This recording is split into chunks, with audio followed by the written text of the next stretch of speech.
Welcome to my channel Against All Odds. Those were terrible times.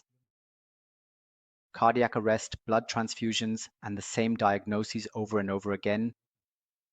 One time when I came onto the ward, I saw a doctor, let's call her Dr. A, looking at the MRI images.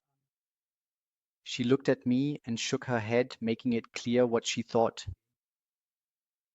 No chance, Julia isn't coming back. But I didn't lose my courage. I believed in my sweetheart. I said, "You'll see. Julia will come back from the coma. Julia will speak again. And Julia will be able to walk again. When the time comes, I'll walk through that door with Julia and thank all of you here."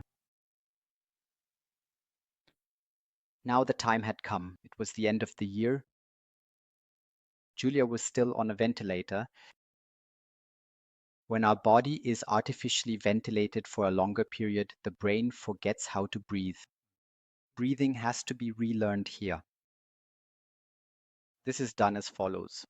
The machine that provides artificial ventilation is switched on and off at intervals. This way, the brain relearns how to breathe on its own. This process was carried out with Julia. Julia was also kept in an induced coma with medication. 7 weeks. These medications were now discontinued. Julia's body was wet, sweaty, and she was going through withdrawal. Her whole body was trembling. Yes, our unborn baby experienced that too. I'm telling you, it was hell. Yes. Then the doctor at the Horst Schmidt clinic informed me that they had found a suitable rehab for me, or rather, for Julia. It was about 120 kilometers away from us. I refused that. That was too far for me. I asked if I could try to find a rehab spot on my own. They agreed to that. Where I live, it's about 6 kilometers to the nearest neurological rehab. I inquired at this rehab, through some connections, and got a spot for Julia. When I decided on comeback, looking back, it was a gut feeling. It was such an incredibly important decision because in the phase Julia was in, coma, vegetative state, in this phase, the person affected, in this case Julia, needs her loved ones. If the rehab had been 120 kilometers away from me, how often could I have been with Julia? How much time could I have spent with Julia? From that perspective, it was so important that I made this decision because here I could be with Julia much more often. I only had a short distance to travel. Looking back, it was the right thing to do. And I want to pass on this information as well. For anyone in such a situation, even the best rehab in the world is useless if you're not nearby. Yes, Julia was then transferred to Bad Camberg. The initial period was very difficult. It was December 29th.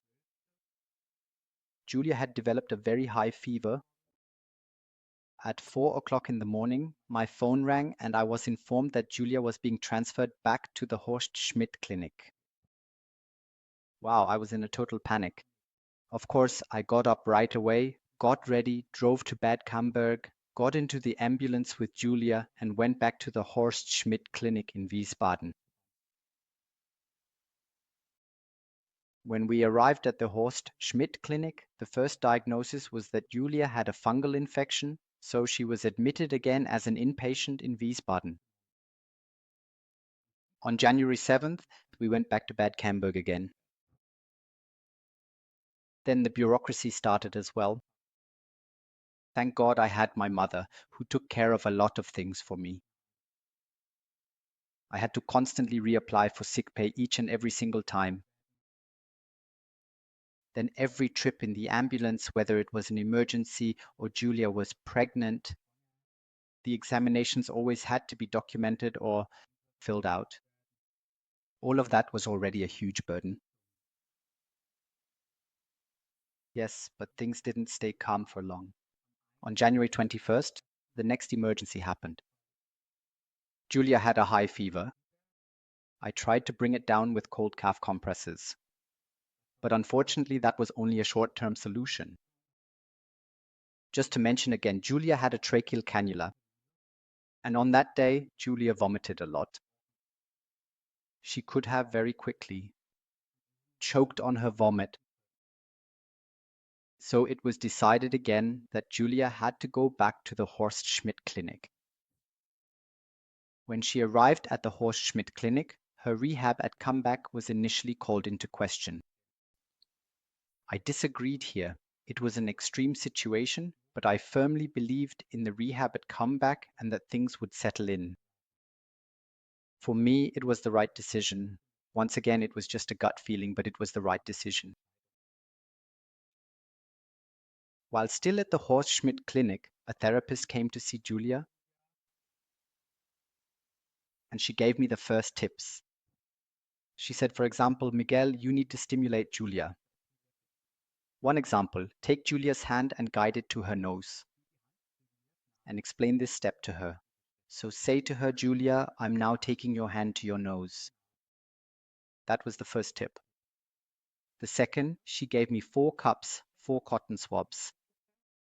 I bought 4 drinks, cola, Fanta, apple juice, or orange juice.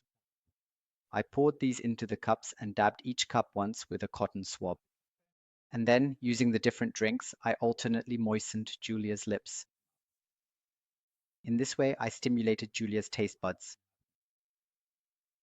Those were the first tips I received. Yes, it was already the beginning of February by then. Then it was back to Bad Camberg. More in my next video.